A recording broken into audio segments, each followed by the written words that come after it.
Nous allons lire Jacques chapitre 1, versets 22 à 25, et nous allons nous édifier sur ces textes. Jacques chapitre 1, versets 22 à 25. Jacques chapitre 1, versets 22 à 25. Et nous allons lire 1 Samuel chapitre 14 après. Nous lisons. Mettez en pratique la parole. Mettez en pratique la parole. Et ne vous bornez pas à l'écouter. Et ne vous bornez pas à l'écouter. En vous trompant vous-même par de faux raisonnements. En vous trompant vous-même par de faux raisonnements. Car si quelqu'un écoute la parole. Si quelqu'un écoute la parole. Et ne la met pas en pratique. Et ne la met pas en pratique. Il est semblable. À un homme qui regarde dans un miroir son visage naturel et qui, après s'être regardé, s'en va et oublie aussitôt quel il était. Verset 25. Mais celui qui aura plongé les regards dans la loi parfaite, la loi de la liberté, et qui aura persévéré, n'étant pas un auditeur oublieux, mais se mettant à l'œuvre, celui-là sera heureux dans son activité. Alléluia. Amen. Alléluia. Les faux raisonnements. Les faux raisonnements. Nous allons lire Luc chapitre 6, verset 46-49. Nous allons introduire et nous allons voir les exemples bibliques. Nous lisons. Luc chapitre 6, verset 46-49. Luc chapitre 6, verset 46-49. Pourquoi m'appelez-vous Seigneur? Oui. Seigneur. Oui. Et ne faites-vous pas ce que je dis? Je vous montrerai à qui est semblable tout homme qui vient à moi, entend mes paroles et les met en pratique. Il est semblable à un homme qui, bâtissant une maison, a creusé profondément et a posé le fondement sur le roc. Une inondation est venue et le torrent s'est jeté contre cette maison sans pouvoir l'ébranler parce qu'elle était bien bâtie. Verset 49. Mais celui qui entend et ne met pas en pratique est semblable à un homme qui a bâti une maison sur la terre sans fondement. Amen. Amen. Alléluia.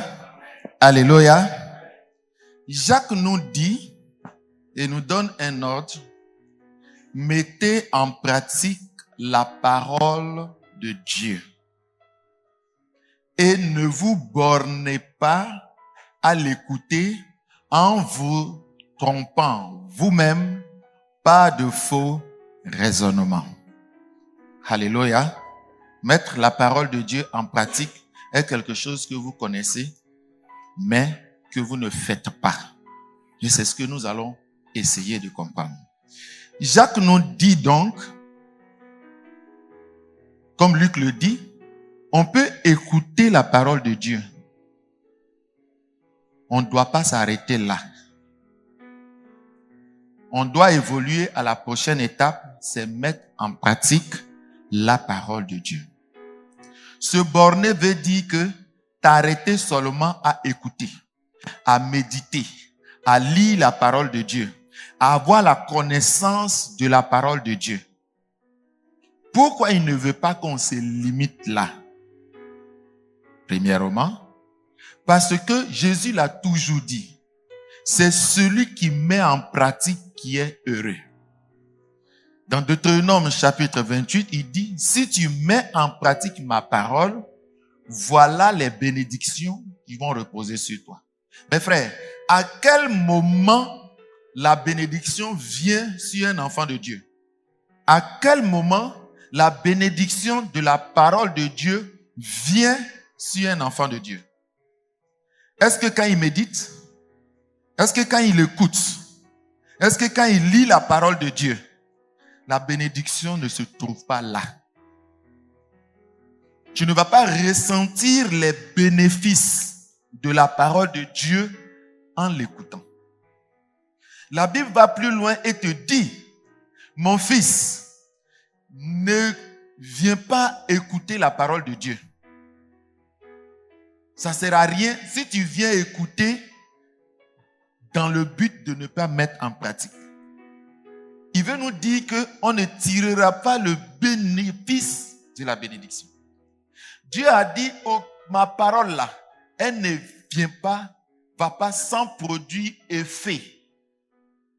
Donc la parole de Dieu est remplie d'effets. Et son effet doit se manifester dans ta vie. Mais elle ne peut pas se manifester si elle ne trouve pas en toi que tu as mis ça en pratique. Alléluia. Alléluia. Prenons ta vie chrétienne. Normalement, quand on porte un habit, on regarde si on est bien habillé. C'est pas ça? Si on n'est pas bien habillé, on corrige. Pourquoi on regarde? Parce que les gens vont dire on est mal habillé. Parce que ce n'est pas une bonne image qu'on va donner aux gens de l'extérieur. La Bible dit, quelqu'un qui bâtit bien sa vie chrétienne,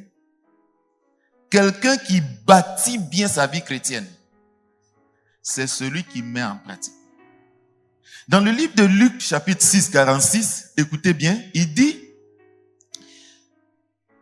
il a posé le fondement sur le roc et une inondation étant venue, donc les épreuves, les tentations, les problèmes sont venus sur sa vie, elle n'a pu l'ébranler. Pourquoi? Parce qu'elle avait été bien bâtie. À quel moment on dit qu'une vie chrétienne est bien bâtie? Et c'est son contraire. Mal bâtie. Tu bâtis mal ta vie chrétienne. Quand on regarde ta vie là, c'est tordu. Tu bâtis mal ta vie chrétienne. Si tu donnes à quelqu'un de construire ta maison, quand c'est tordu, tu vas t'arrêter, tu vas parler. Mais si tu regardes ta vie, est-ce que tu sais si elle est bien bâtie ou elle est mal bâtie? Il dit comment on reconnaît une vie chrétienne mal bâtie. Il dit quand les problèmes arrivent, la personne est déstabilisée. La personne ne se retrouve plus.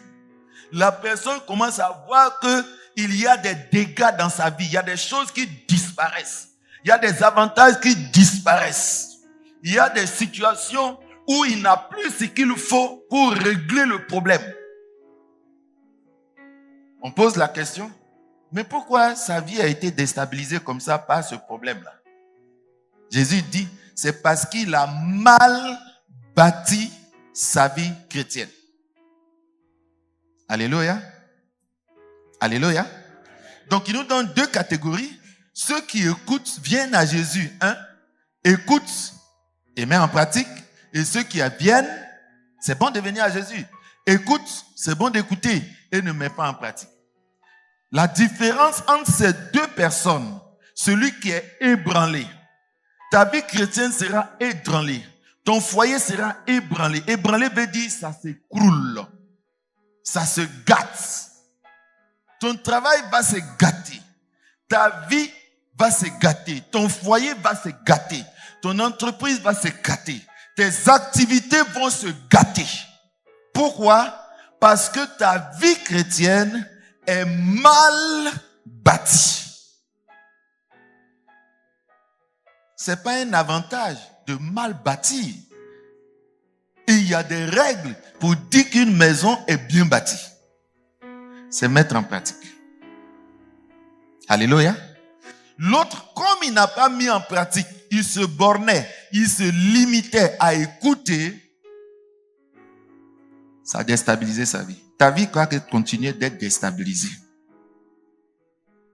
Jusqu'à ce que tu saches comment on construit une vie, un foyer, un mariage, une vie chrétienne, comment on construit ça. Quand on construit, on tient compte des intempéries. C'est pas ça. On sait qu'il va pleuvoir. On sait qu'il va faire chaud. On sait qu'il va avoir des vents. On construit en conséquence. Ce qui va te permettre de résister pour ne pas que ta vie soit ébranlée, c'est mettre en pratique. Alléluia. C'est plus clair? Maintenant, on continue. Je suis venu vous parler des obstacles. Maintenant que tu connais l'avantage, je veux te parler des obstacles. Avant ça, je vais donner trois autres notions. Dans le texte de Jacques, il dit celui qui met en pratique la parole, il est semblable à un homme qui est considéré son visage donc dans le miroir. Il va nous donner un exemple pratique. Et puis il dit, mais quand il a plongé son regard dans la loi parfaite, ça c'est la méditation, c'est l'écoute de la parole de Dieu. Tu as ouvert ta Bible, tu as plongé tes regards. Et il s'en est allé, donc tu vas sortir aujourd'hui à l'église, et il a oublié aussitôt ce qu'il était.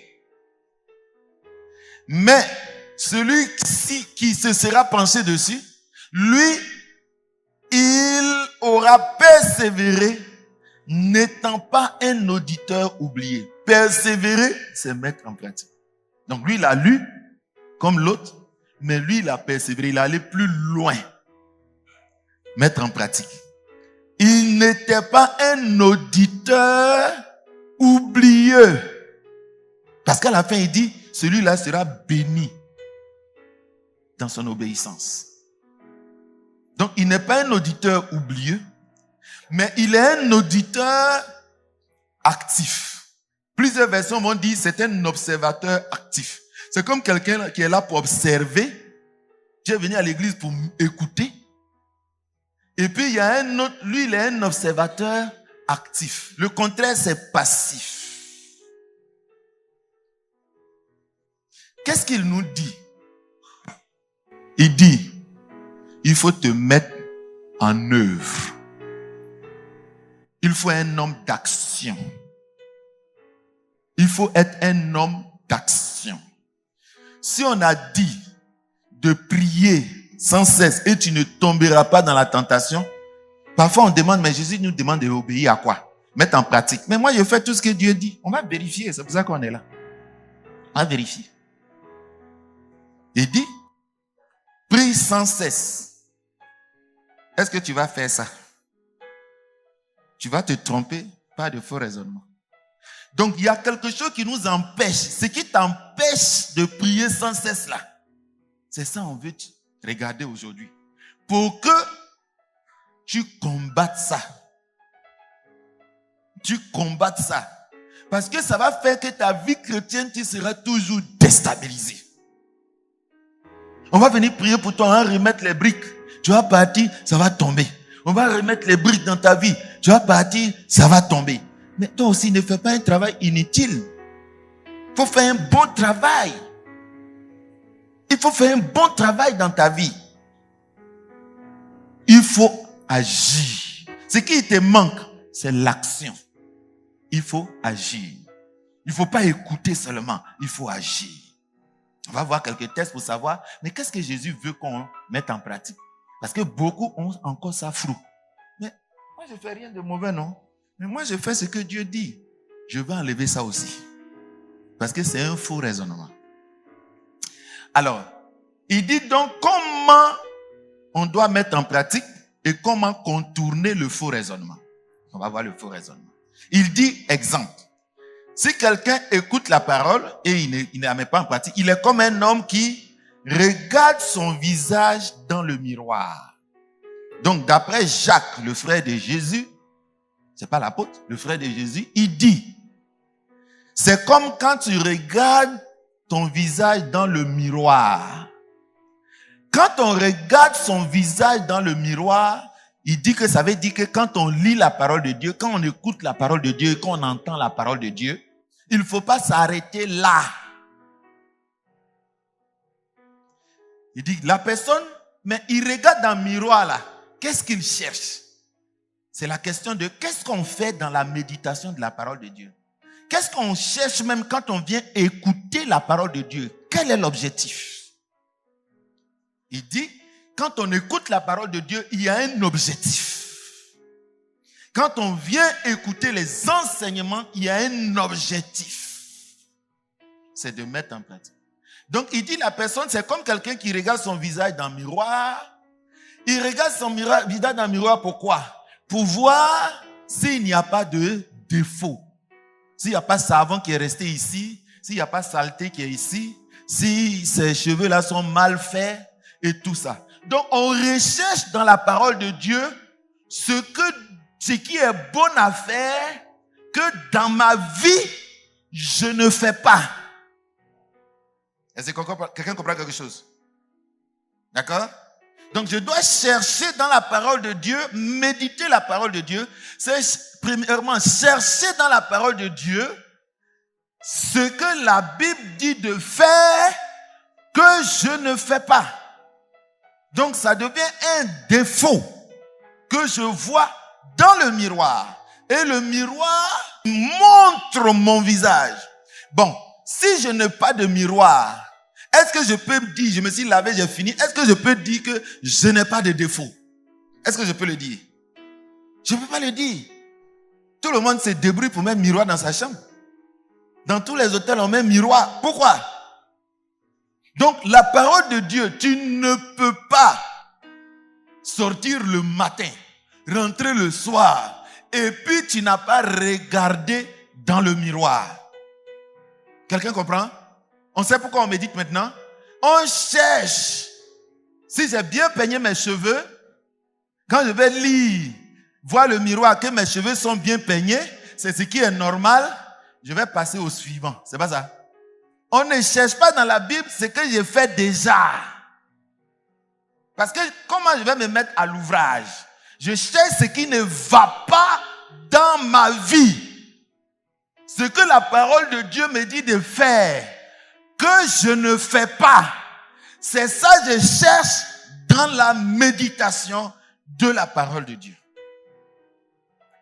Lorsque je me mets devant le miroir, comme on dit toujours, le miroir ne va pas montrer le visage de mon frère. Ça, on appelle ça sorcellerie, non? C'est pas ça? Quand on regarde dans le miroir et puis on voit une autre personne, c'est sorcellerie, non? C'est pas sorcellerie? C'est sorcellerie.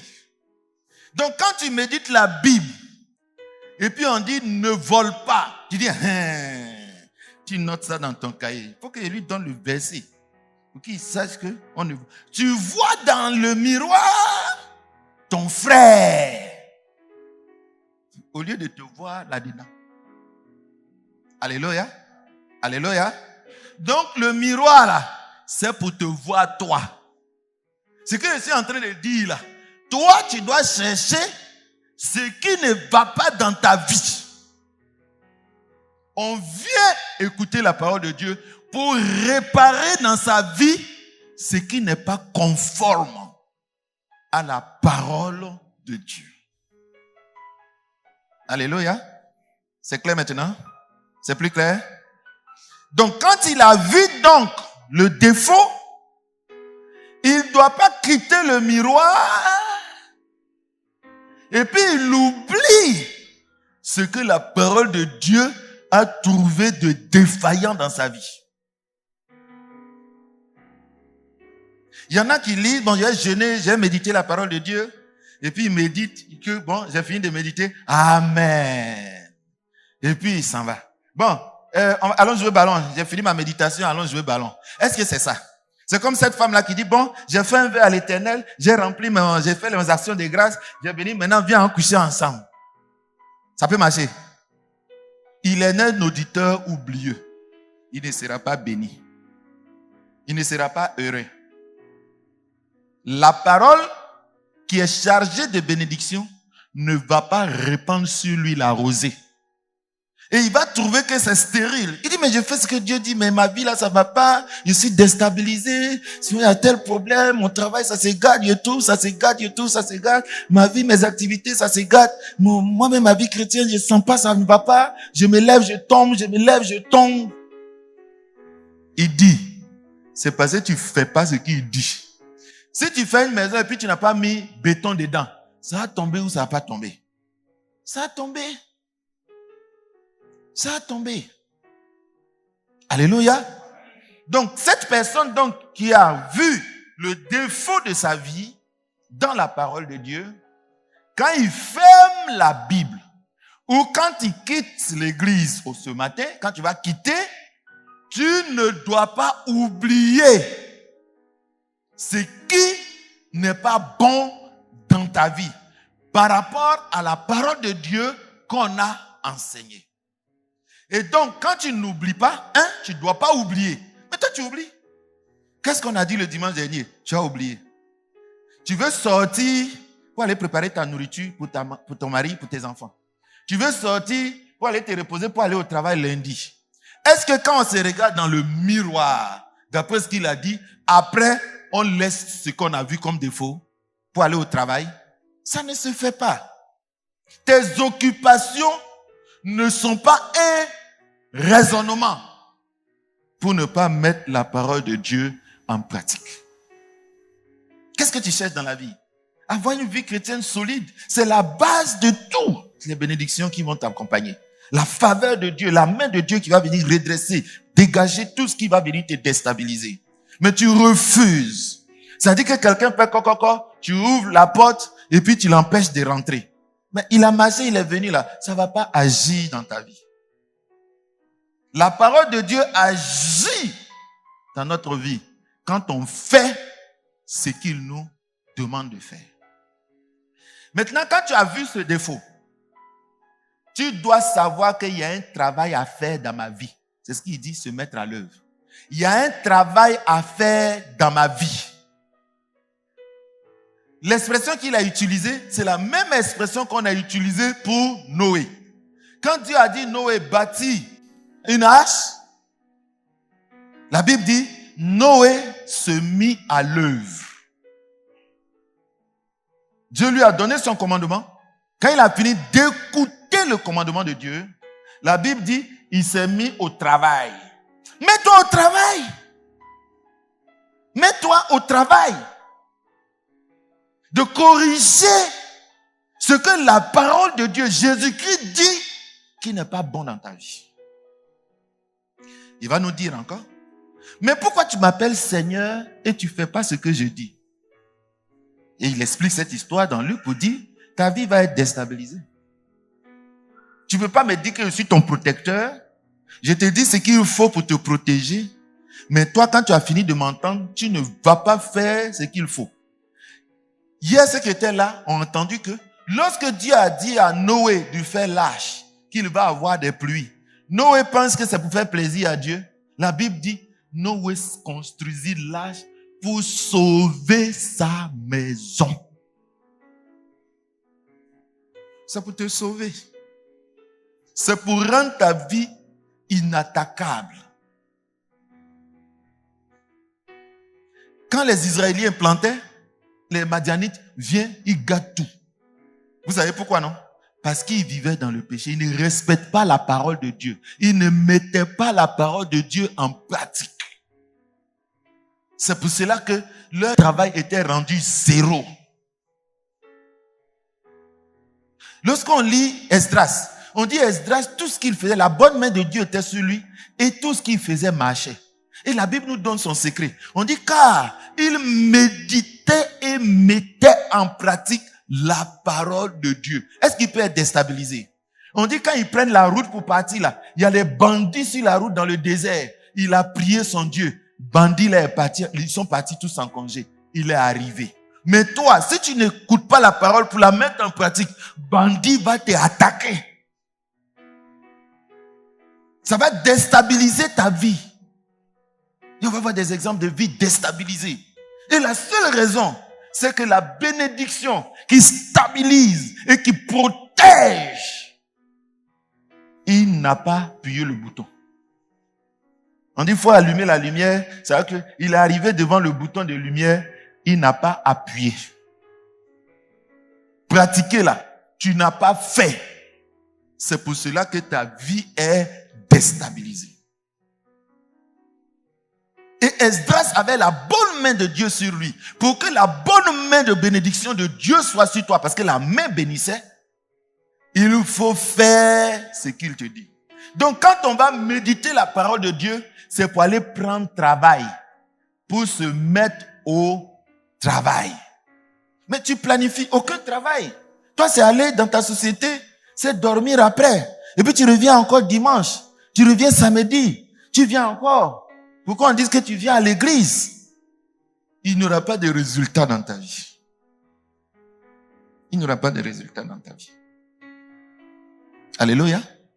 Donc il dit celui-là, il ne doit pas oublier ce que Dieu lui reproche dans sa vie, ce que la parole lui dit qui n'est pas bon, et ce qu'il doit faire pour être bien.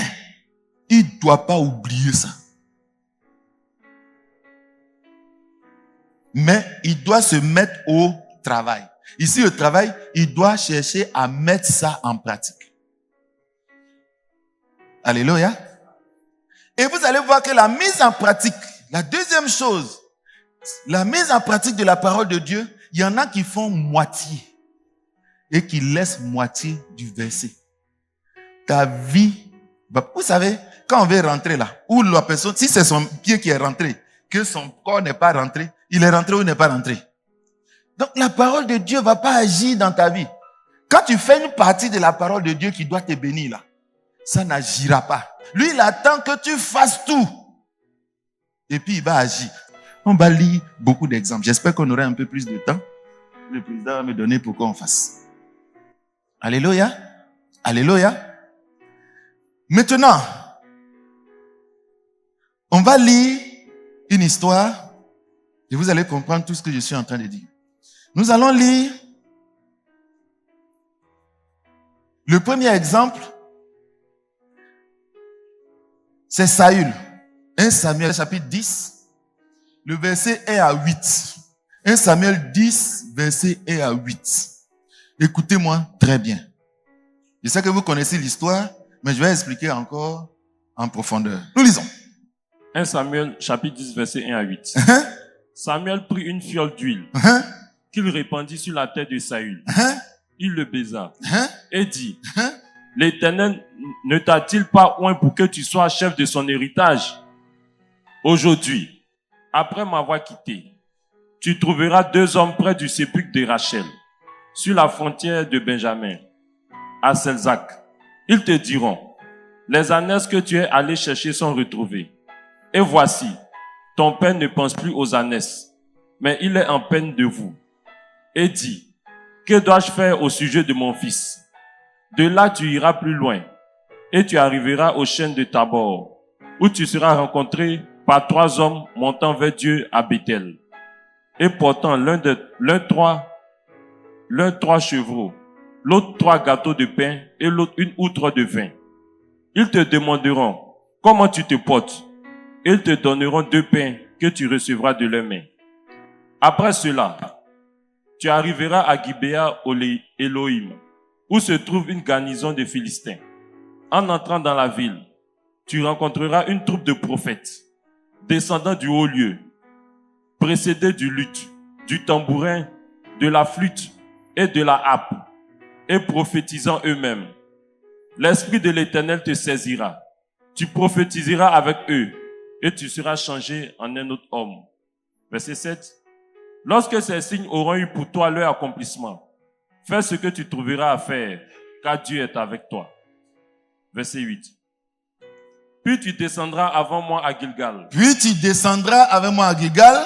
Et voici. Je descendrai vers toi. Pour offrir des holocaustes. Oui. Et des sacrifices d'action de grâce. Tu attendras 7 jours. Tu attendras 7 jours. Jusqu'à ce que j'arrive auprès de toi. Et que je te dise ce que tu dois faire. Vous avez vu tout ce qu'on a dit à Saül de faire, non? Il a tout fait. Tout ce qu'on lui a dit là. Il a tout fait. Il restait le dernier, ce qu'il doit faire. Tu attendras 7 jours. Je vais vous expliquer autrement, en français facile. Saül, c'est ce jour-là qu'on a mis huile sur sa tête. Et le premier commandement qu'on lui a donné, en moins de 7 jours, Dieu ne voulait plus le voir. 7 jours seulement, il n'a pas fait le premier commandement. En 7 jours, Dieu voulait le destituer. Et Dieu va expliquer pourquoi. Et il va nous donner le principe de mettre en pratique sa parole, ce que ça signifie. Quand j'ai lu, j'ai vu au moins une dizaine d'instructions qu'on lui a données. une dizaine d'instructions. Il a fait 9,9.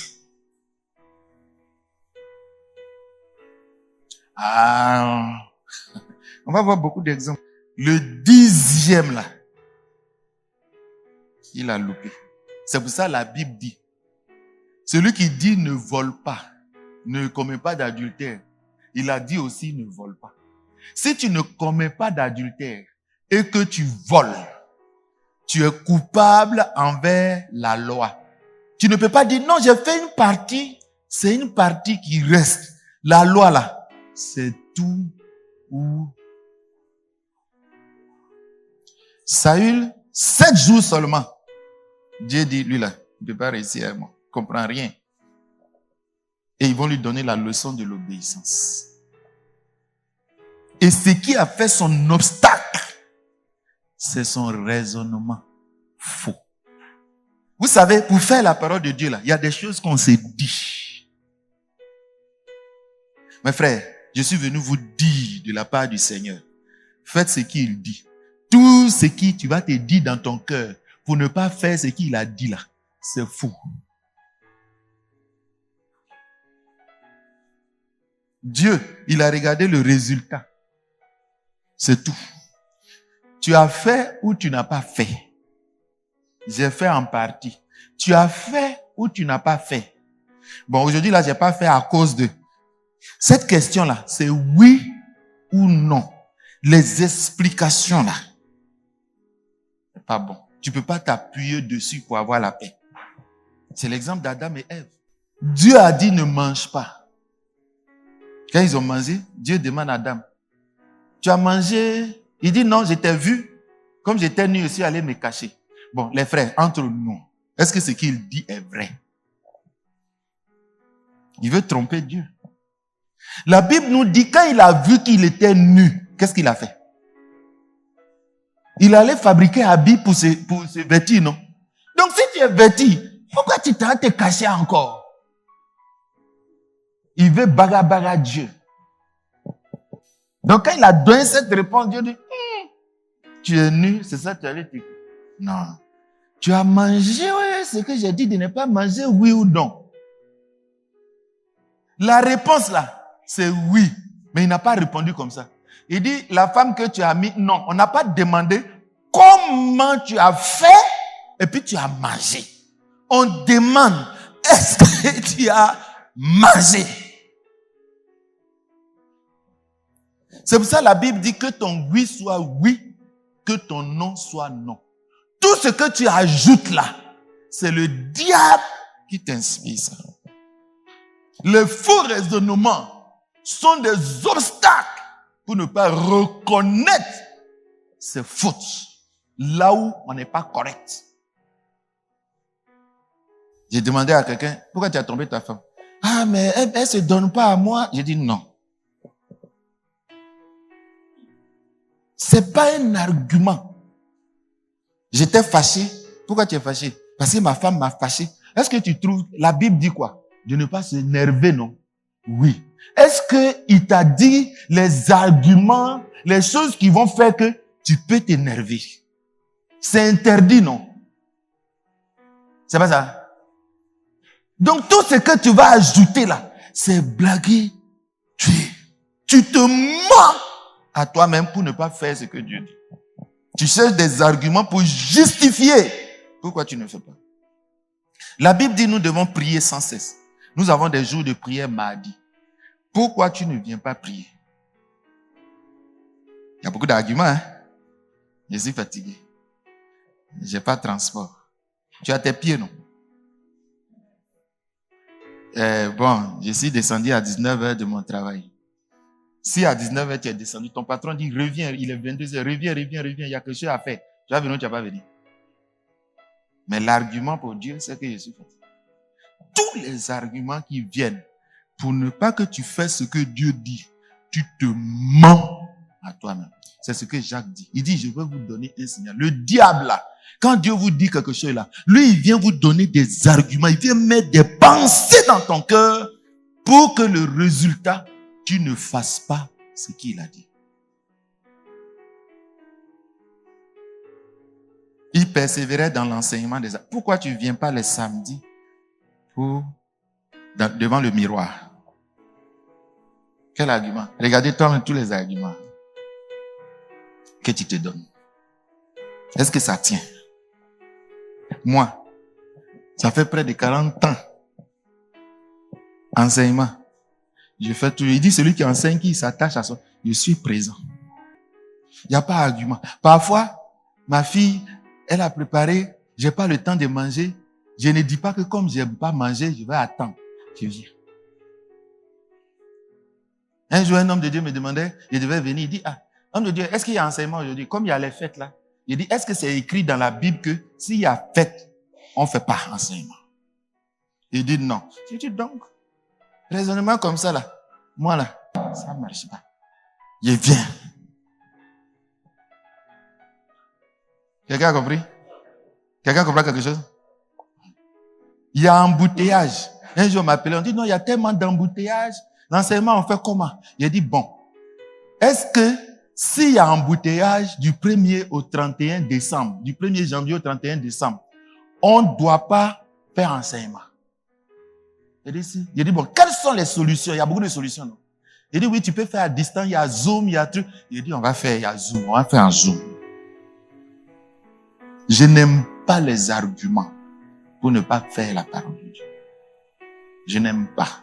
Parce que je sais que ça vient du malin. Tout ce qu'on ajoute vient du malin. Ton papa te dit, va laver ma voiture. Pourquoi tu n'as pas lavé la voiture? Ah papa, j'étais un peu fatigué, je n'avais pas lavé mon kaki. Est-ce que c'est valable? Tu n'as pas fait. Donc la bénédiction qu'il doit te donner là, il ne te donnera pas. Je vous dis, jouez à vos arguments, mais vous ne serez pas bénis. C'est ce que Jacques dit. Il sera béni. Tu ne seras pas béni. Et si tu me demandes, pasteur, pourquoi je ne suis pas béni? Pourquoi ma vie là, ça n'avance pas? Je dis, bon, c'est comme voiture. Si tu n'appuies pas sur l'accélérateur, ça n'avance pas. Mais j'étais dans la voiture, j'ai mis la ceinture, j'ai mis le truc. Fais tout ce que tu veux. Si tu n'appuies pas sur l'accélérateur, ça ne va pas avancer. Si tu n'appuies pas sur obéissance, ta vie ne va pas avancer. C'est plus clair? C'est plus clair? Ne faites pas comme on fait dans nos églises. Aïe et difficile. On vient chez Dieu pour faire ce que Dieu nous demande. C'est pour ça qu'on va à l'église. Alléluia. Alléluia. Donc Saül, on lui a dit, fais ça. Il a tout fait. Quand vous lisez la suite, il a tout fait. On lit maintenant la suite du verset, on n'a pas le temps, c'est pour ça, je connais. 1 Samuel 13, donc, du verset 8 à 14. Nous lisons. 1 Samuel. On dit, viens prier, tu ne viens pas prier. On dit, viens à l'église, au culte, tu ne viens pas au culte. Est-ce que vous savez que le culte, nous sommes des sacrificateurs. On prépare le repas de Dieu. Nos sacrifices, là, ce qu'on fait là, c'est l'aliment de Dieu. Si toi, on ne prépare pas, on a préparé pendant 20 ans ta nourriture. Le 21e année, le 3e mois, le 10e jour, son midi, on n'a pas préparé. Tu vas être content ou tu n'es pas content? Ta femme va dire, mais depuis 30 ans, on est mariés, je prépare. Aujourd'hui, je n'ai pas préparé, pourquoi tu te fâches? Demain, je n'ai pas préparé, pourquoi tu te fâches? Ça peut passer? Est-ce que ça peut passer? Pourquoi ça ne peut pas passer? Parce que pendant 30 ans, tout ce que tu as préparé là, j'ai badou, mais c'est sorti. C'est pas resté dans mon ventre. Quelqu'un comprend quelque chose? Donc ça ne peut pas être un... Ah, toi aussi, ça fait 3 mois que tu manges. Il faut faire 1 mois sans manger. Ça peut passer. Ça peut passer. Nous lisons. 1 Samuel chapitre 13, verset 8. Uh-huh. Il attendit 7 jours, selon le thème fixé par Samuel. Il a attendu 7 jours. Mais Samuel n'arrivait pas à Gilgal. Et le peuple se dispersait loin de Saül. Le peuple a commencé à se disperser. Ils sont venus en guerre. contre les Philistins. Et puis les gens ont commencé à partir. Ceux qui partaient là, ils se sont dit quoi? Saül nous a dit qu'il sera là dans 7 jours.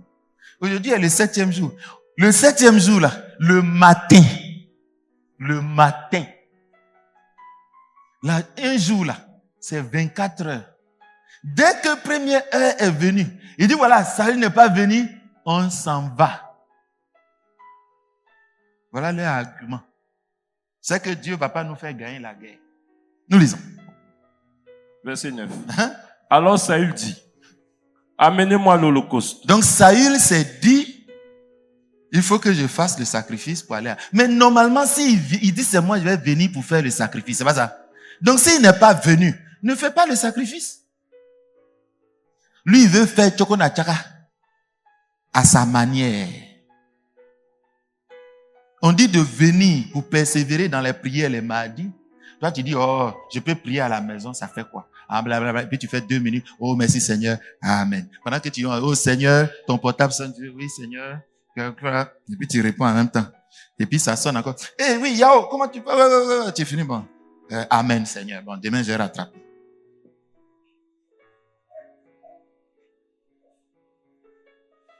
Tu as prié. Jésus dit, il n'a même pas prié. Vous n'avez même pas prié 1 heure avec moi.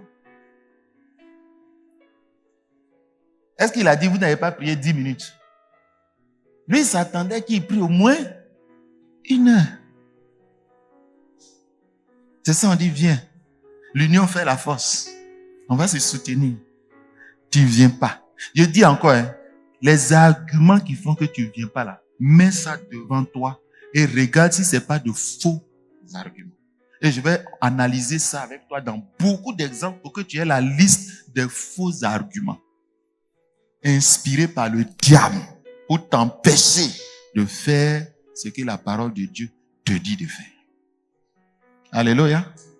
Il y en a quand on dit jeûner, toi tes problèmes qu'on regarde là, démon qui est en train de t'emmerder là, tu penses que c'est Abalabala qui a fait partie ça? Tu penses que c'est Abalabala? La Bible dit, quand Jésus a demandé, il dit c'est depuis son enfant, il est en train d'emmerder. Affaire tu es dedans là, c'est depuis longtemps tu es assis dedans. Tu penses que c'est Abalabala qui a enlevé, ou bien c'est une position de nous. Il faut jeûner. Mais comme on dit jeûner, et puis tu vas avoir mal au ventre, c'est ça qui te fait mal. Tous ceux qui ont jeûné savent que, comment ils arrivent à jeûner? Tous ceux qui ont jeûné savent que, quand tu as jeûné un jour, après, c'est le plus difficile. Après là, ton ventre même dit plus rien.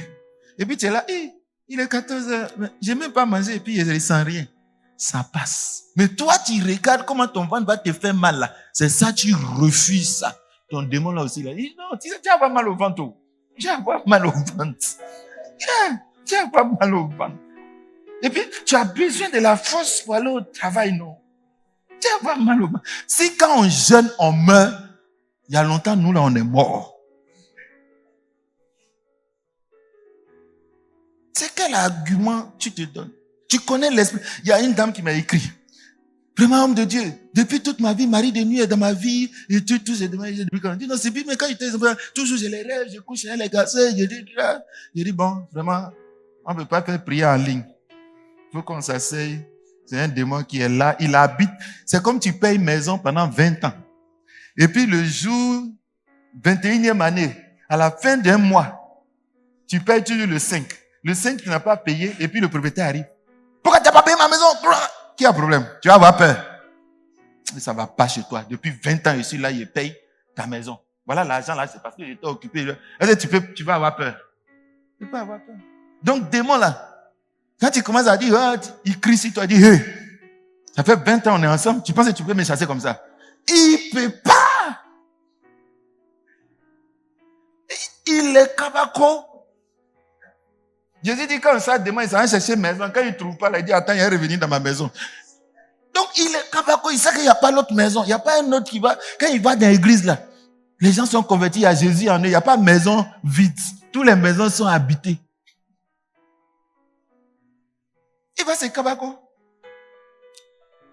Parfois, tu loues une maison, tu dis, oh monsieur, tu ne payes pas, ça fait 3 mois, sort. Est-ce qu'il sort tout de suite? Il est là, il traîne, tu es obligé d'aller au tribunal, envoyer les policiers, tu dis, bon, sommation, sort. C'est pas comme ça. C'est pour ça que les huissiers sont là.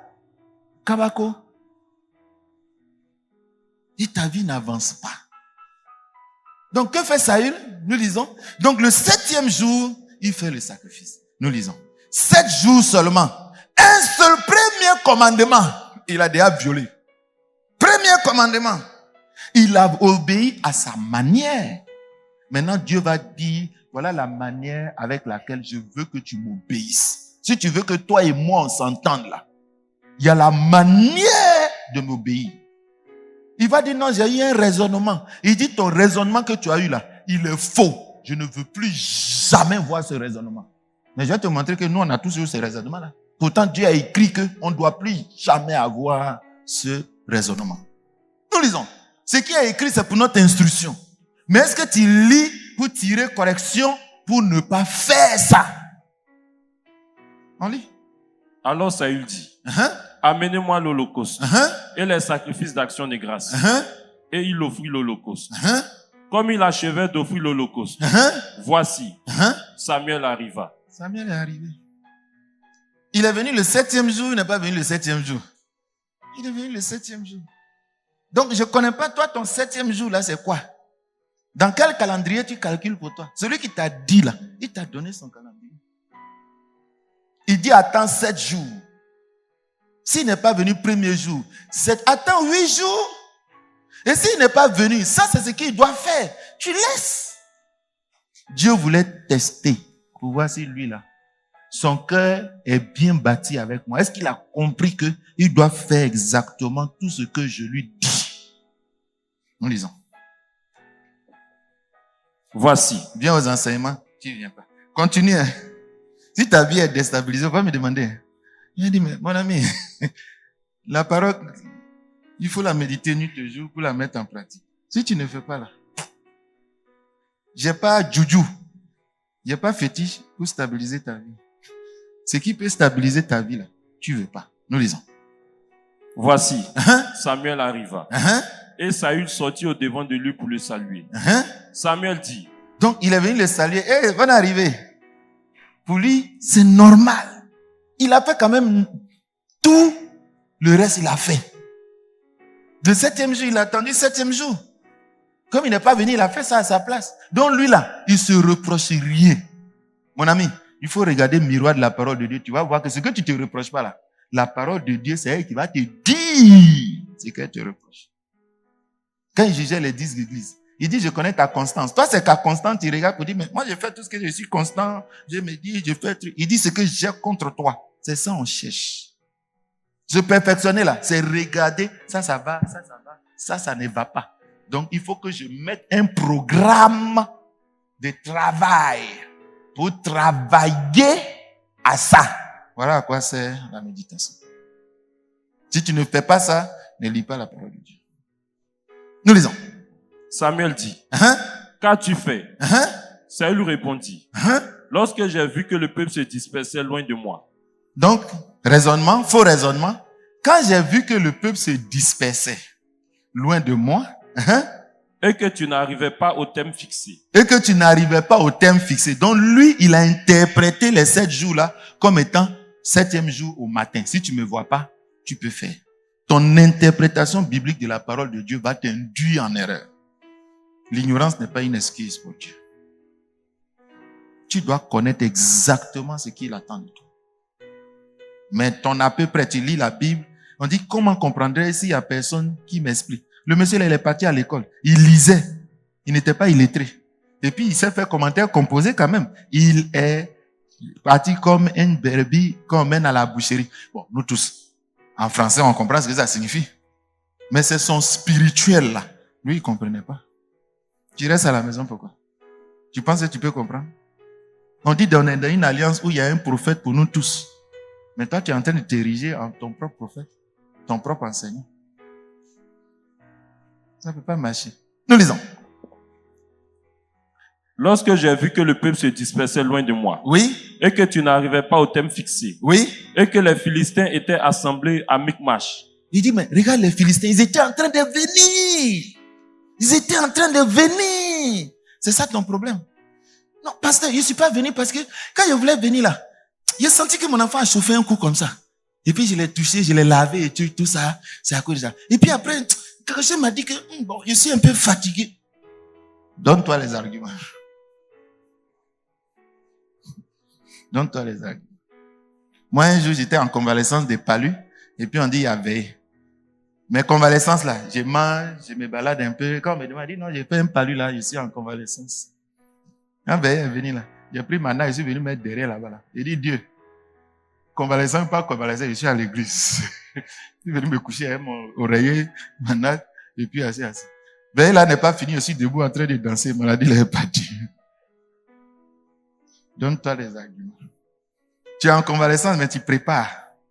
Tu manges, tu regardes télévision, tu regardes match. Et puis parfois, quand le frère est malade, on s'en va lui rendre visite, il est assis dans match, Chelsea. Et quand il voit les frères maintenant, ah, les frères, ça va un peu. Tu te mens à toi-même. Regardez souvent dans les couples, là. Madame s'en va à la prière. Le monsieur ne va pas. Mais le monsieur va à la prière, madame ne va pas. Vous vous imaginez ce qui se passe dans la tête de ta femme? Hein, les mamans? Il va à la prière, il ne va pas. Après, il se plaint, ça ne va pas. Et quand il venait à prière, tu reviens, le gars, il est gêné. Parle pas. Dans ton cœur, là, tu sens que tu n'as pas fait quelque chose. Viens, elle passe. C'est pas normal. Tu te mens à toi-même. Nous lisons. Si elle va, que toi tu as un problème, prie. Si elle vient et puis elle te trouve en prière, elle sera content, non? Ça va ça? Ah, il n'est pas parti, mais il a prié. À l'heure de la prière. Mais tu es là, Chelsea. Et puis elle revient de la prière, elle arrive, tu es devant Chelsea. Tu dis, chérie, tu vas pas à l'église? Je suis un peu fatigué là. Et puis tu es devant Chelsea. Quand elle rentre comme ça, hein, les mamans, quand on voit ça là, on est, je suis fatigué. Je suis fatigué. Tu es condamné déjà. En fait, tu ne voulais pas venir parce que tu ne veux pas manquer le mal de Chelsea. Bon, il faut dire à Chelsea, n'a qu'à te bénir. Il ne faut pas chercher bénédiction dans la parole de Dieu. Il faut dire à Chelsea, n'a qu'à te bénir. Alléluia. Nous lisons. Je me suis dit, les Philistins vont descendre contre moi à Gilgal. Et je n'ai pas imploré l'Éternel. C'est alors que je me suis fait violence et que j'ai offert l'Holocauste. Son argument là, c'est un argument, non? On voulait m'attaquer. Je ne suis pas allé combattre. Je sais qu'il faut faire le sacrifice. Je n'ai pas quand même le sacrifice. Il a tous ses arguments. Maintenant, Dieu va répondre à son argument. Nous lisons. Samuel dit à Saül, tu as agi en insensé. Il dit ça là, c'est bêtillard. Tu n'es pas sage. C'est un faux raisonnement qui a fait que tu as fait ça. Tout ce que tu as expliqué là, c'est faux raisonnement. C'est mensonge. C'est le diable qui t'a inspiré ça. Nous lisons. Tu n'as pas observé le commandement que l'Éternel, ton Dieu, t'avait donné. C'est clair. Il a fait tout. Les 7 jours là, il a fait 6. 7e là, c'est le 7e. Ça, il aurait pu venir, Samuel aurait pu venir 7 matins. On dit 7 jours, tu attendras. 7e jour là. Comme il a vu, le diable a dit, hey, faut faire, faut pas attendre, faut faire. Et ça, il a fait. Tes peurs, tes doutes, tes craintes. Mais ça là, bon, s'il ne rentre pas vite, s'il va à la prière, après, bon, je dois aller au travail demain, je serai trop fatigué. Celui qui t'a dit de venir là, il ne peut pas te donner la force. Pourquoi tu te mens à toi-même? Conclusion. Est-ce qu'il a fait ce que Dieu a dit? Mais quand même, il a fait 99. Est-ce qu'il a fait? On l'a applaudi, Dieu l'a applaudi. Tu dis, mais pasteur, je ne comprends pas. Moi, j'ai fait tout et puis Dieu, mais la parole là, que j'ai obéi là, ne m'a pas béni. Tu as fait obéir à la parole, tu as fait rentrer la parole, tout. Il reste le doigt qui était dehors. Il dit, je ne te bénis pas, je ne suis pas encore rentré. Oh, quelqu'un comprend quelque chose. Nous lisons. Tu as agi en insensé. Tu n'as pas observé le commandement que l'Éternel, ton Dieu, t'avait donné. L'Éternel aurait affermi. Il aurait... Qu'est-ce qui était prévu pour lui? Une bénédiction. Si tu avais obéi bien à ça là, sans enlever, il dit iota, point de virgule. Si tu avais fait, voilà ce que j'allais te faire, j'allais te bénir. On lit, l'Éternel aurait affermi pour toujours oui. ton règne sur Israël. Hein? On continue? Et maintenant, ton règne ne durera point. Ton règne ne durera point. Hein? L'Éternel s'est choisi un homme selon son cœur.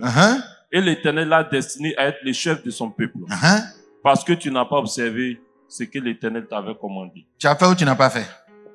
Tu n'as pas fait. Quelqu'un comprend quelque chose?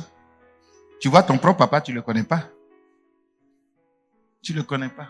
Tu ne connais pas Dieu. Il dit à Marie, je m'en vais à ton frère, je vais le ressusciter.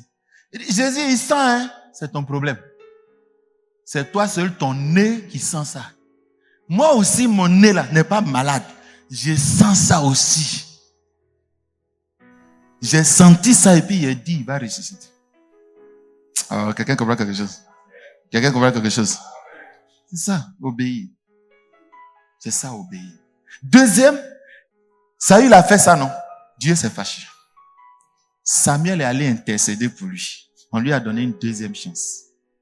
On lui dit, et ce jour-là, c'est lui qui devait aller à la guerre, non? Dieu a arraché, non seulement Dieu l'a destitué en 7 jours. Premier commandement, destitution, partielle, pas totale. Deuxième, il dit, bon, la guerre là même, je veux même plus le voir. Et puis ce jour-là, c'est Jonathan, il a pris, c'est Jonathan qui allait gagner la victoire et la gloire, et puis tous sont suivis. C'est ce jour-là, Jonathan a dit, Dieu là, il peut gagner avec une personne, avec plusieurs, comme avec très peu de personnes. Dieu allait inspirer, il dit, je vais te tuer. Lui là, je ne peux pas lui donner cette victoire. Ça ne va plus avancer. Ça s'écroule, non? Tout en train de s'écrouler autour de lui. Qu'est-ce qui fait que le roi, on le félicite? C'est quand il tue 10 000. Maintenant, c'est pas lui qui fait. On dit non, Jonathan a fait. Il dit non, Jonathan. Et après, il dit non, Jonathan n'a pas gêné, on doit le tuer. Il dit non, comment? Dieu a fait qu'il a gagné. Comment tu vas le tuer? Il est désavoué. Ta vie sera désavouée tout le temps. Dieu ne peut plus faire d'exploit avec toi. On dit attends 7 jours, tu as refusé. Il dit c'est fini. On lui donne, Samuel va intercéder pour lui. Donc comme nous on vient les mardis pour intercéder pour toi. On dit laisse le mari de la sœur là. Laisse la fille là. On dit arrête ton Chelsea, à cause de ton Chelsea tu ne viens pas à l'église, arrête. On a intercédé mardi. Dieu a dit bon, j'ai laissé tomber. Dieu prend encore Saül. Samuel maintenant revient. C'est pas film, hein. Je ne sais pas comment tu as lu pour toi là, mais pour moi là, je suis en train de lire. Tu comprends mieux, non? Donc, on ne reste pas à la maison pour lire. Dans 1 Samuel, chapitre 15, Samuel vient et puis il parle. Nous lisons. 1 Samuel, chapitre 15, verset 1. On a tellement peur. Même quand l'heure arrive, on a peur. On sait que tu allais dire, ouais, il est laid. On lit. Samuel dit à Saül, c'est moi que l'Éternel a envoyé pour toi un roi pour son peuple. Il arrive, il dit, regarde-moi bien. C'est moi que Dieu avait envoyé pour te faire roi là. C'est encore moi, je suis venu. Comprenez? Il dit, Il revient encore. Tu allais lutter ton cas. Et il va lui donner encore une instruction. Nous lisons. Il va faire encore tout. Il va laisser une partie. Dieu dit, je ne veux plus le voir. Samuel va aller encore demander pardon. Il dit, Samuel, il n'y a plus pardon. Celui-là, il se fout de moi. Il n'a pas envie de faire ce que je veux. Je l'ai nommé là. C'est pas pour me faire ma volonté. Il a envie de faire ce que lui pense. Je ne veux plus le voir. Est-ce que quelqu'un comprend quelque chose? Nous lisons. Mardi prochain, on va venir intercéder encore pour toi. Il faut continuer de violer seulement. Il y a un jour, on va intercéder. Dieu va dire, hé, arrêtez ça. Vous n'avez pas lu plusieurs fois. On dit, on parle à quelqu'un. Dieu ne veut pas parce qu'il veut le tuer. On dit, on pria. Dieu n'écoutait pas parce qu'il veut le... À un moment donné, il ne va plus nous écouter. Il va faire en direct. Nous lisons. Ainsi parle l'Éternel des armées. Donc c'est Dieu qui parle. Le premier, il a dit, l'Éternel dit. Et puis il lui a dit tout. Il a loupé une partie. On continue. Je me souviens de ce qu'Amalek fit à Israël. Lorsqu'il lui ferma le chemin à sa sortie d'Égypte. Va maintenant, frappe Amalek et dévoué par interdit tout ce qui lui appartient. Tu ne l'épargneras point et tu feras mourir hommes et femmes, enfants et nourrissons, bœufs et brebis, chameaux et ânes. Saül convoqua le peuple et en fit la revue. Le verset 9. Vous avez vu les instructions, le commandement, non? Je sais cette idée, mais dans le Nouveau Testament, qu'est-ce qu'il doit faire? On va lire un peu et puis la prochaine fois, j'espère qu'il pourra changer pour bien aller.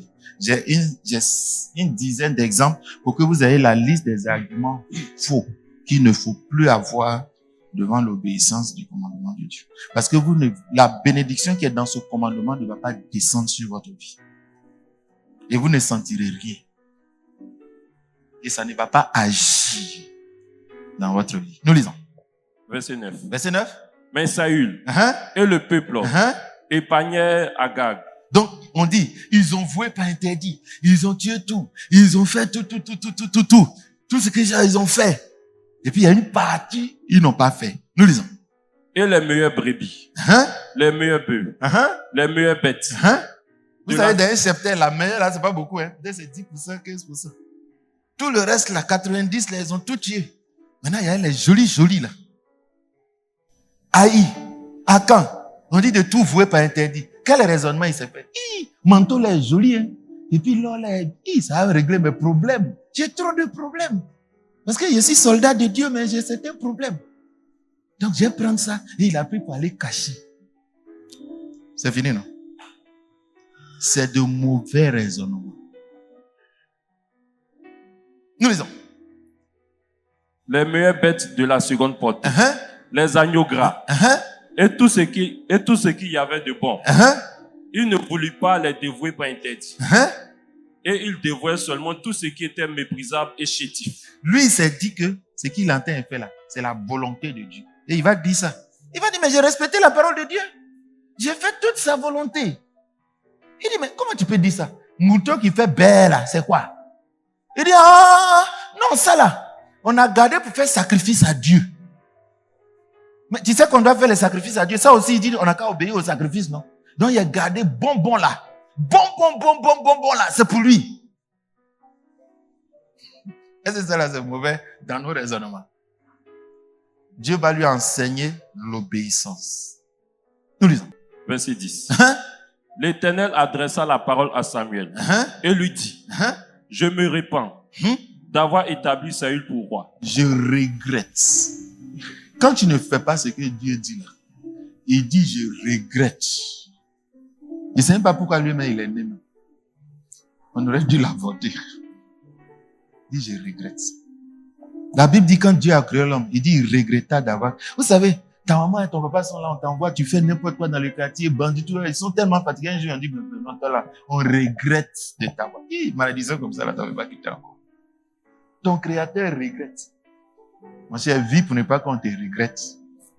Que ton créateur ne regrette pas tout ce qu'il a fait pour toi. Nous lisons. Car il se détourne de moi. Et il n'observe point mes paroles. Un peu. Point. Non, il a fait une partie. Point. Nous lisons. Samuel fut irrité. Et il cria à l'Éternel toute la nuit. Il se leva de bon matin pour aller au devant de Saül. Et on vint lui dire, Saül est allé à Carmel. Et voici, il s'est érigé un monument. Puis il s'en est retourné. Et passant plus loin. Est-ce que vous comprenez ce que ça signifie? C'est-à-dire, comme il a gagné, il s'est dit qu'il a gagné la guerre. Là. Il est parti et puis il a voulu faire un monument à son honneur, pour sa gloire. C'est-à-dire qu'il est tellement convaincu qu'il a bien fait pour Dieu. Il se saute des louanges. Et moi, j'obéis à la parole de Dieu. Moi, on a Dieu avec moi. Tu es tranquille. Et tu dis que tu as fait la volonté de Dieu. Tu ne pries pas, mais tu es tranquille. Parce qu'il y a argument démoniaque qui te convainc que Dieu est avec toi. Que tu fais la parole de Dieu. Ne prie pas. Nous lisons. Samuel se rendit auprès de Saül. Et Saül lui dit, sois béni de l'Éternel. Sois béni, il accueille encore. Sois béni, homme de Dieu. Nous lisons. J'ai observé la parole de l'Éternel. Il est convaincu, non? C'est ce que tu fais. Moi, quand il regarde ta vie, il sait que tu ne fais pas ce que Dieu dit. Mais c'est l'homme de Dieu qui va venir examiner si ce que tu fais est bon ou pas. Mais ça, il lit les textes aussi. Et il est convaincu. Ne t'appuie pas sur ta propre sagesse. Mais la parole de Dieu en fait. Nous lisons.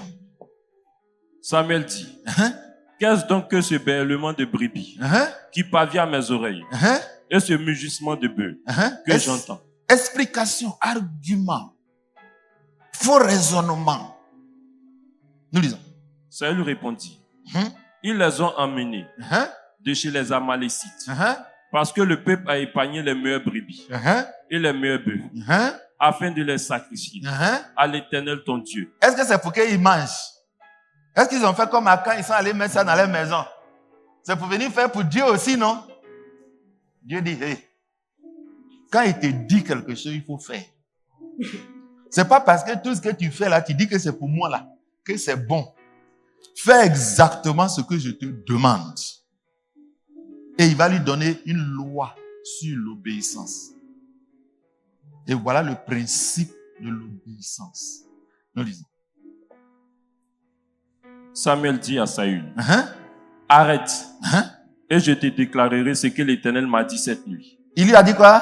Arrête. Il faut arrêter tes faux raisonnements. L'homme de Dieu lui dit, arrête. Parce que tu es totalement dans l'erreur. Tu es totalement dans l'erreur, ma soeur. Tu es totalement dans l'erreur, mon frère. C'est pas la parole de Dieu. C'est pas ce qu'il t'a dit. C'est pas ce qu'il a demandé. La Bible dit, quand on va lire Éphésiens 4, Éphésiens 5, il dit, ne soyez pas colériques. Les mamans, il n'est pas colérique. Nous-mêmes, on voit, non? Mais lui, il est convaincu. Que lui, moi, je ne m'énerve pas fort. Maman, papa, quand tu donnes 1000 francs, là, tous les jours, il n'y a pas de monnaie. C'est pas ça? Nous-mêmes, on sait que tomate est remplie maintenant ce mois-là. Mais elle dit, tomate, là, c'est 1000 francs. Mais il faut regarder le bout de son pain, là, ça grossit. Les jetons sont dedans. Pourquoi tu te mens? Papa, toi aussi, il faut lui dire, va payer 1000 francs le marché et puis garde la monnaie. Comme ça, tu vas éviter qu'elle pêche.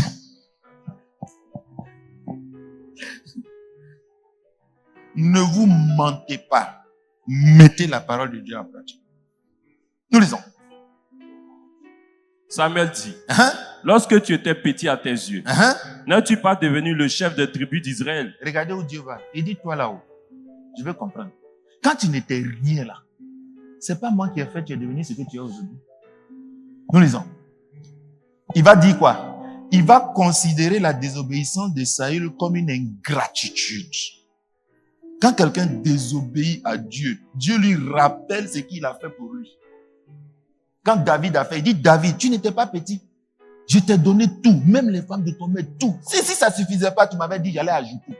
Comment tu as méprisé ma parole? Tu n'as pas fait ce que je t'ai dit. Tu ne m'as pas considéré. Quelqu'un comprend quelque chose? Regarde ce que Dieu a fait pour toi. Pour savoir si ton argument est suffisant. Parce qu'il va te le reprocher. Nous lisons. N'es-tu pas devenu le chef de tribu d'Israël? Et l'Éternel ne t'a-t-il pas... Voilà le bon raisonnement que Saül devait faire. Il n'a pas fait ce bon raisonnement. Il a fait un faux raisonnement pour ne pas faire ce que Dieu dit. Mais s'il avait le bon raisonnement, il aurait fait. Et c'est ce raisonnement que Dieu lui donne. Il dit, voilà comment tu aurais pu penser. Nous lisons. Et l'Éternel ne t'a-t-il pas oint pour que tu sois roi sur Israël? L'Éternel t'avait fait partir en disant, va et dévoue par interdit ces pécheurs, les Amalécites. Tu leur feras la guerre jusqu'à ce que tu les aies exterminés. Pourquoi n'as-tu pas écouté la voix de l'Éternel? Pourquoi t'es-tu jeté sur le butin? Et as-tu fait ce qui est mal aux yeux de l'Éternel? Voilà les arguments qu'il aurait pu. Dieu a tout fait pour moi dans ma vie. On dit contre les bienfaits de l'Éternel. C'est Dieu qui a fait que je suis là aujourd'hui. Je suis marié. J'ai mes sœurs qui ne sont pas mariées, des frères qui sont, je suis marié. Je vis, je mange. J'ai ce que je veux. Je ne peux pas ne pas prier. Voilà le bon raisonnement. Lui n'a pas pensé ça. Dieu maintenant fait un lien de cause à effet. Il dit, mais tout ce que j'ai fait pour toi, pourquoi tu n'as pas pensé à ça pour faire totalement, pas une partie, totalement tout ce que je t'ai dit. Je t'aurais béni. Je t'aurais béni. Mais je ne peux plus te bénir. Et comme tu continues comme ça, là, terminé. Ta vie est sec. Après ça, tu ne fais pas ce que le Seigneur te dit. Dis à l'Éternel, j'obéirai à ton commandement. Nous lisons. Saül répondit à Samuel. J'ai bien écouté la voix de l'Éternel. Il dit, mais j'ai bien écouté la parole de Dieu. Nous lisons. Et j'ai suivi le chemin par lequel m'envoyait l'Éternel. J'ai amené Agag. J'ai amené Agag. Roi d'Amalek. Roi d'Amalek. Et j'ai dévoué par interdit les Amalécites. Et j'ai dévoué par interdit les Amalécites. Mais. Qu'est-ce qui ne va pas dans son raisonnement? Faux raisonnement. Toi, tu es convaincu que tu obéis à la parole de Dieu. Depuis que nous on parle là, ça te dit rien. Samedi à l'enseignement, tu ne viendras pas encore. Puis tu vas te donner les arguments. Je te dis, c'est le diable qui te donne ces arguments. Il dit, tout ce qu'on ajoute vient du malin. Tu fais une partie. On dit, il y a 4 réunions, tu fais 1. Les autres là, tu jettes. On dit, persévérer dans l'enseignement des apôtres, virgule. Dans les prières, virgule. Dans la fraction des pains, virgule. Et dans la communion des fraternels, point. Toi, tu as mis point. Il dit, on ne change pas. Toi, tu as enlevé virgule, tu as mis point. Bénédiction là est bloquée. Et puis tu dis, on a qu'à faire déblocage. Mon ami, va remettre la virgule, déblocage sera naturel. Parce que prière de Saül là, à un moment donné, Dieu n'écoute plus. Dieu dit si quelqu'un commet un péché qui mène à la mort, ne priez pas. Donc il y a des prières, Dieu est là, Dieu lui refuse. Donc on est là, on se regarde, on t'attend. Toi-même, faut avoir pitié de toi, on va avancer. Nous lisons.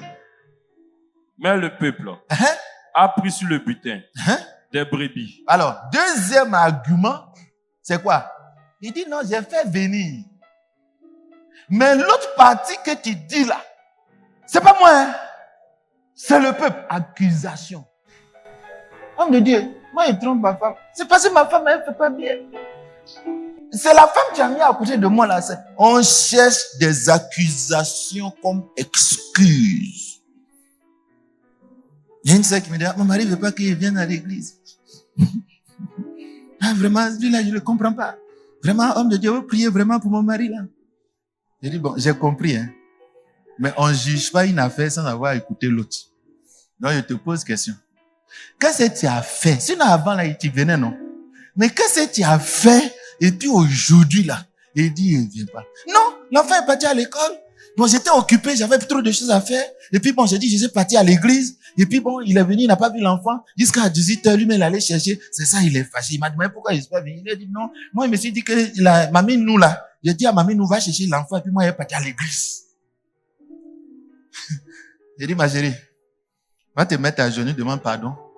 Et je ne veux pas te voir pendant une semaine jusqu'à ce que le monsieur là t'accorde le pardon. C'est toi que Dieu va frapper. On va voir ça dans les mariages. Femmes, obéissez à vos maris. Mais chacun se donne un argument. Moi, ça ne passe pas chez moi. Accusation.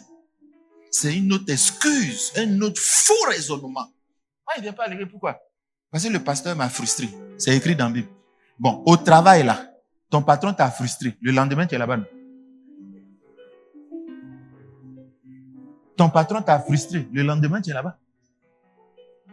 Pourquoi tu es là-bas?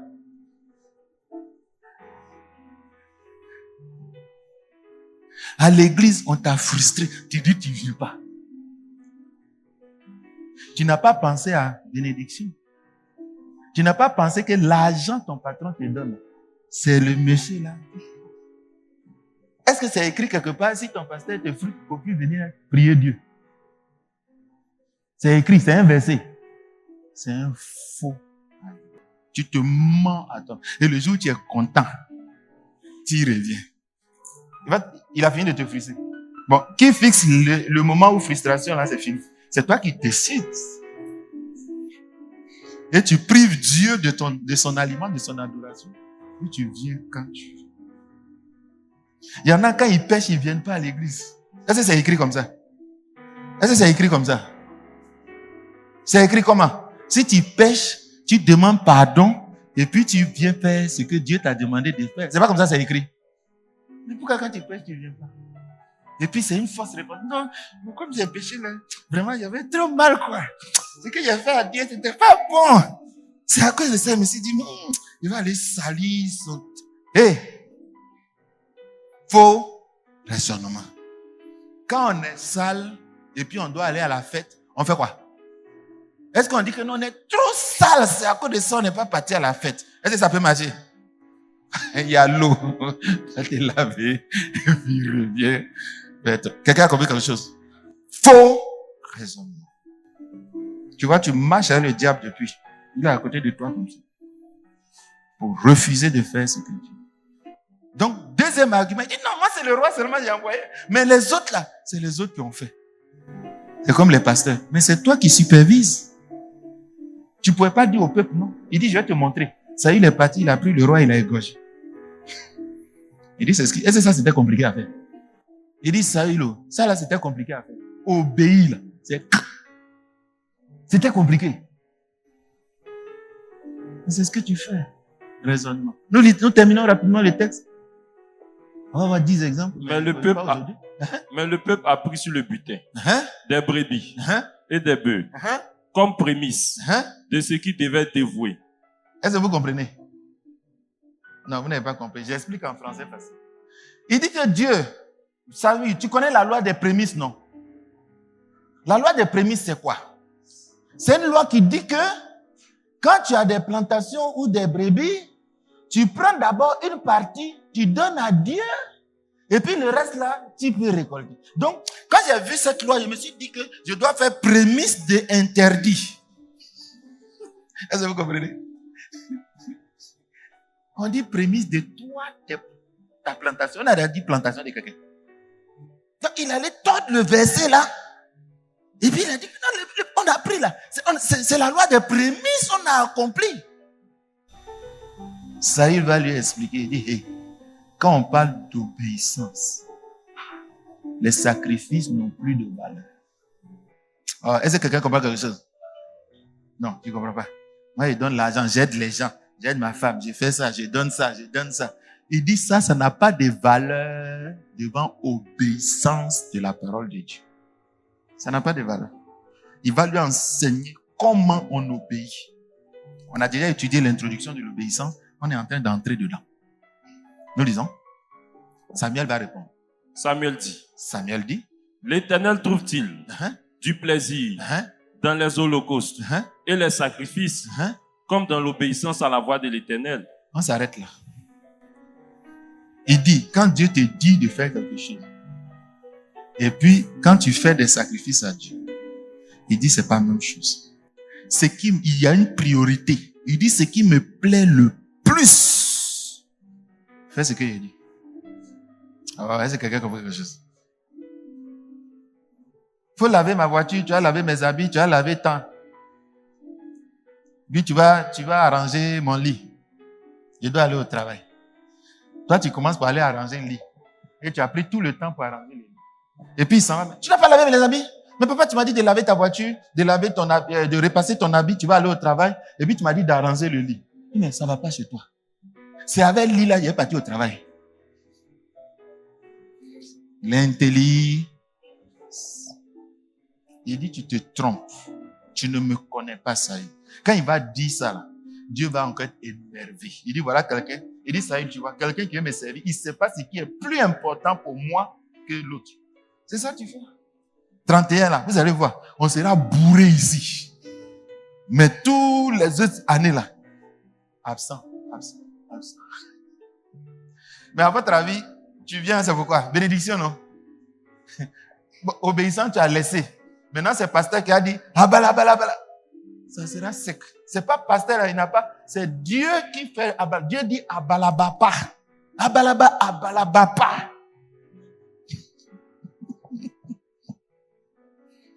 J'écoutais quelqu'un dans les réseaux sociaux dire, 2024, qui avait cru que ça allait être dur comme ça? Il dit, toi, tu ne croyais pas?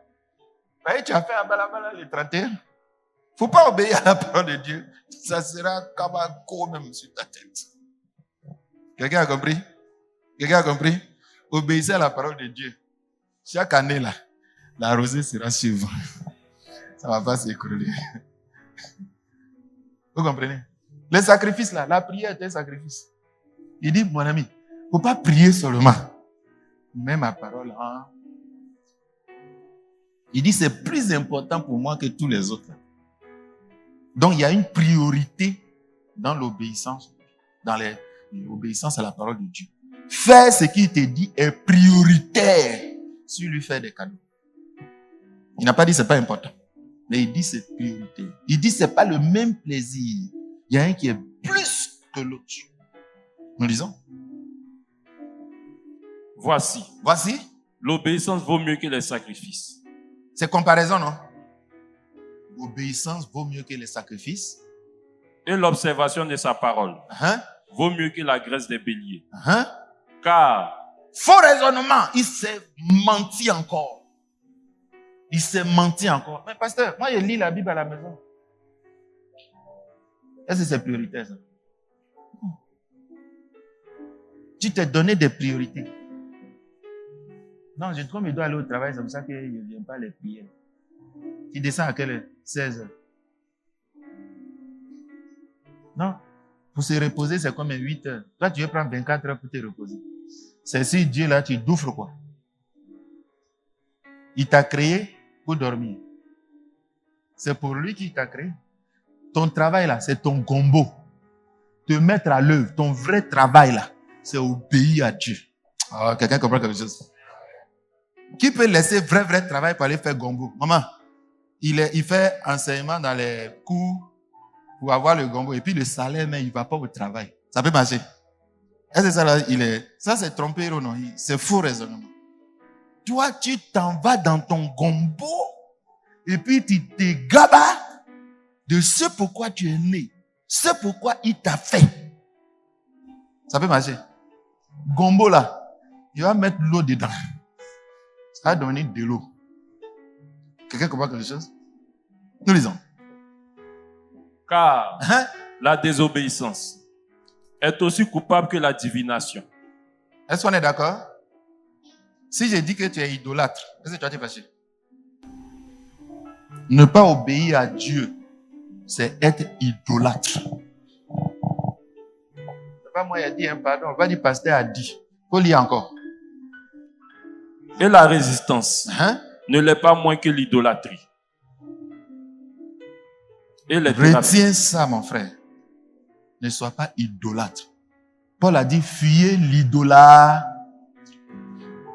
La désobéissance est aussi coupable que l'idolâtrie.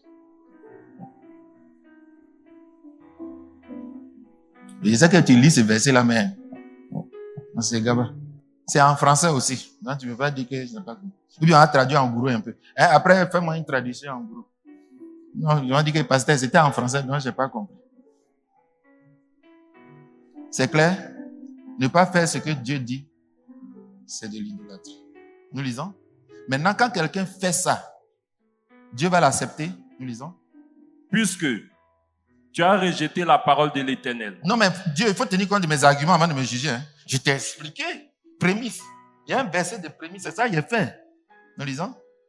Puisque tu as rejeté la parole de l'Éternel. Oui. Il te rejette aussi. Terminé. Dieu rejette ceux qui ne veulent pas faire ce qu'il dit. Dieu rejette. Donc, les faux arguments de Saül, c'était ça. De faux versets. Respecter une partie, ne pas respecter l'autre partie. Se donner des priorités. Se fixer ses propres priorités. Pour faire ce que Dieu dit. Et il a ses propres priorités dans sa vie. Quand lui, il a une priorité. Il dit, Dieu, je te dis des buts, mais moi, ça là, j'ai besoin de ça. Moi, là, ça là, c'est important pour moi. Tu te fixes des choses qui sont prioritaires pour toi. Je dois me... Reposez-vous si vous êtes fatigué. Ne vous reposez pas tout le temps. Vous comprenez? Donc, il ne faut pas te fixer des choses de ta vie ne sont pas plus importantes qu'obéir à Dieu. Vous comprenez? C'est comme la veuve de Sarepta, on n'aura pas le temps de regarder ça. Dieu lui donne l'ordre de nourrir l'homme de Dieu. Elle dit, il reste là seulement. Hein. Ça, quand il est préparé, c'est pour moi et puis mon enfant seulement. Vous comprenez son argument, non? Il n'y a pas beaucoup. Pourtant, Dieu lui a donné l'ordre. C'est ce que tu fais. C'est ce que tu fais. Ah, vraiment, comme c'est un peu coincé là, comme ce truc-là, si tu as reçu l'ordre de Dieu, le prophète était obligé de lui dire, maman, ton argument que tu as dans ta tête qui dit que si vous deux vous avez fini de manger, c'est fini là. C'est pas vrai. Ce n'est pas fini. Ça ne finira pas. Alléluia. Faux argument. Pour ne pas faire l'ordre de Dieu. C'est pas histoire drôle, hein? C'est même verset là, il explique. Alléluia. Et nous verrons 10 arguments, faux arguments, qui traînent dans les églises, qui traînent chez les chrétiens. Et ils se donnent l'air de Saül, qu'ils ont obéi à toute la parole de Dieu. Ils ont obéi à la parole de Dieu, alors que ce sont des fils de désobéissants.